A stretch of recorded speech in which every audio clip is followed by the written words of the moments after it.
Hi, I'm Monica Packer from About Progress, and this is a growth spurt, a bite sized way you can increase your progress today. Today's growth spurt is in response to a specific request I had about how I day plan.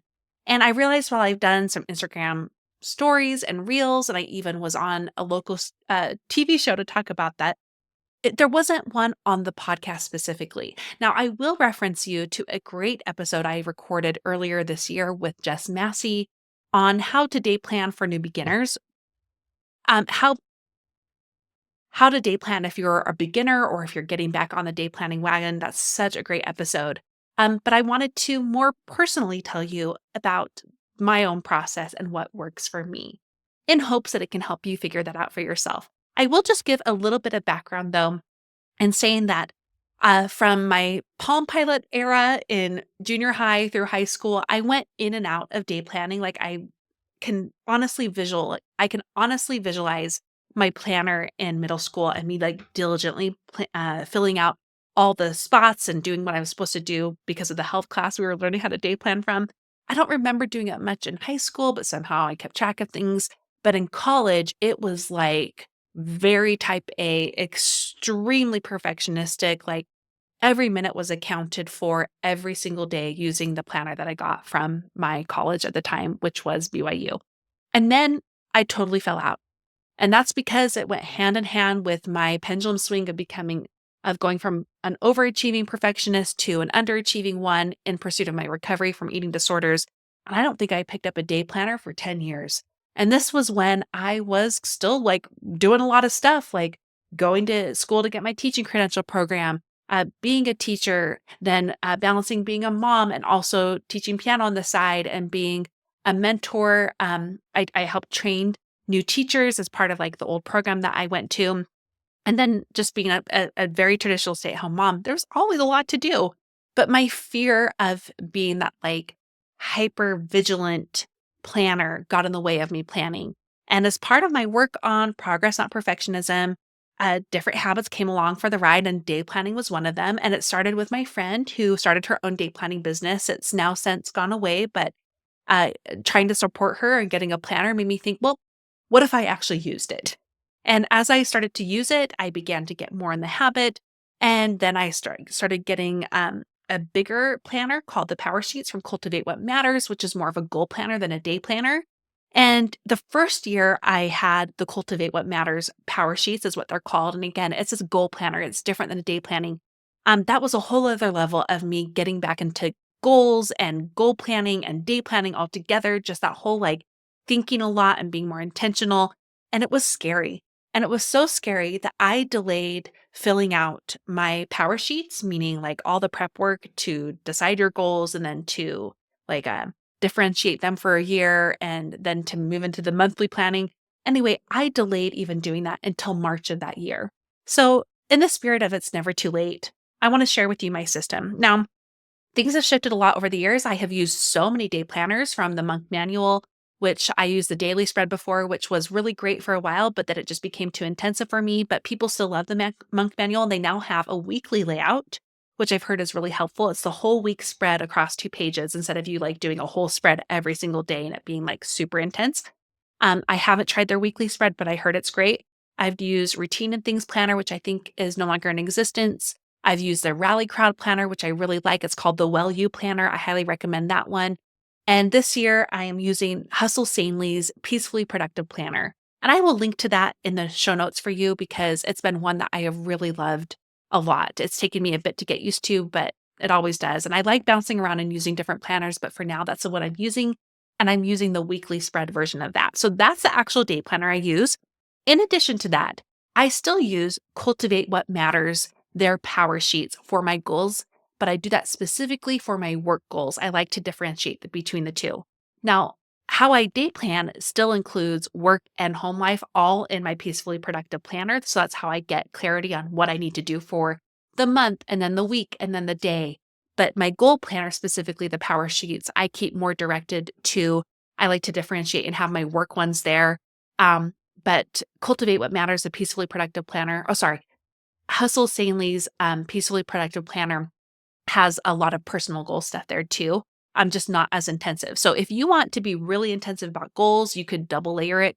If you don't want to be super intensive, you can just use the Peacefully Productive Planner and you will have some goals there and also ways for you to work on them like throughout the year, but more of a daily and, monthly, weekly, daily kind of planning section. So hopefully that wasn't too many words, but let's just get down to the brass tacks of how I do it. And I'm just going to talk more about day planning now. The power sheets I do once a month, and then I just check in with them daily as I start my work day at my computer.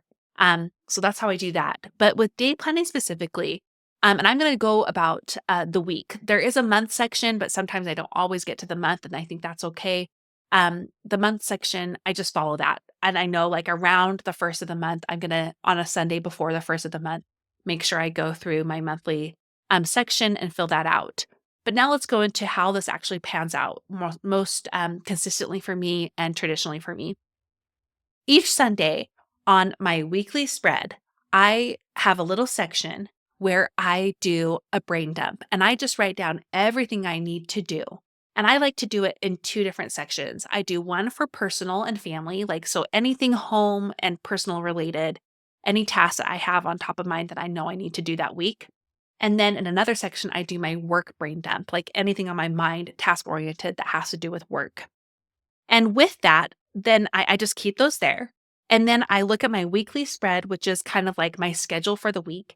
And from my phone, I pull out all of my very time-centered tasks, whether they're appointments like interviews or meetings or things for the kids like doctor's appointments or therapy appointments, things with the family that are very specific based like practices or games or things we're going to do as a family. And I write that I pull from my digital calendar. I just use my Apple Calendar. I also have a Google Calendar for work. And I just pull from those online digital calendars from my phone and I write them down in my planner. And the research shows like when you write things down, you remember it more. And I also love having it all laid out so I can plan better in the moment, day to day. And so I put down all the time allotted tasks. I make sure those are accounted for on the spread. And then from there, what I do is looking at what is going on for that week and accounting for where my energy is going to be at, what's going on that week. Then I know how to differentiate with my brain dump. And from my brain dump, I pull out the top 3 biggest priorities. And on my day planner, there's a spot for that where I can prioritize the top 3 tasks, which I really appreciate. But if your day planner doesn't, or you just want to do this on a notepad or a Post-it note, you can do that too. The weekly planning session takes me about 10, 15 minutes at most. And what it does though, is it sets me up to day plan quite easily for the rest of the week. I usually like to day plan at night for the following day.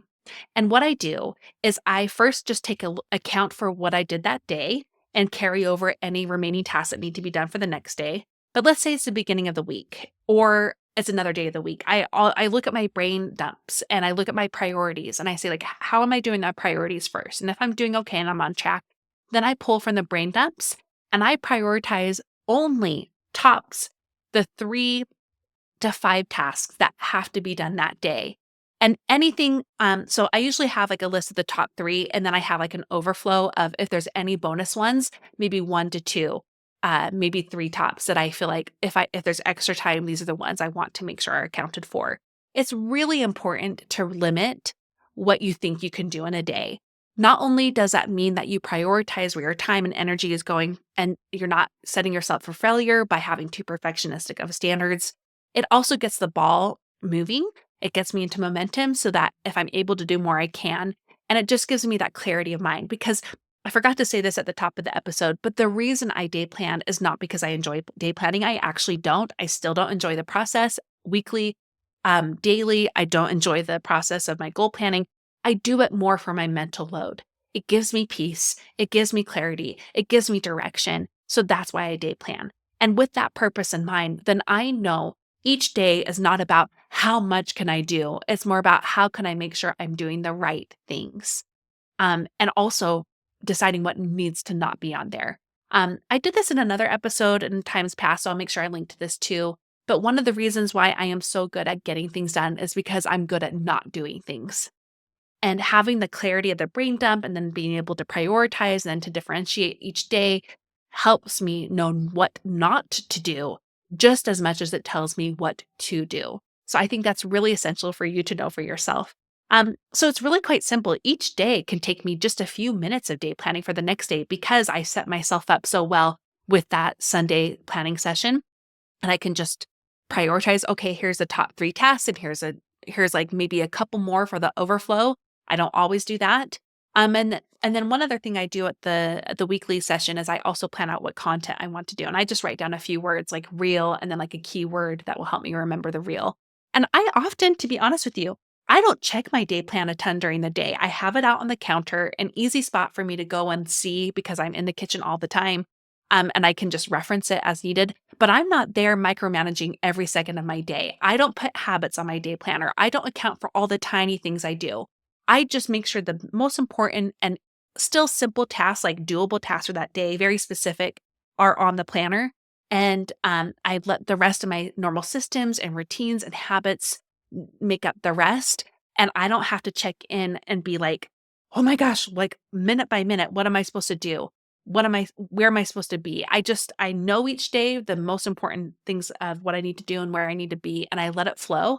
And then if I need to check in, I may check in at 1 or maybe 2 times, like while I'm eating lunch during the day, but not always.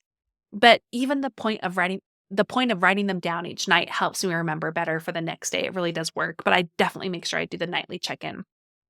There's one more thing I want to say about time blocking. That is a really popular way to do day planning.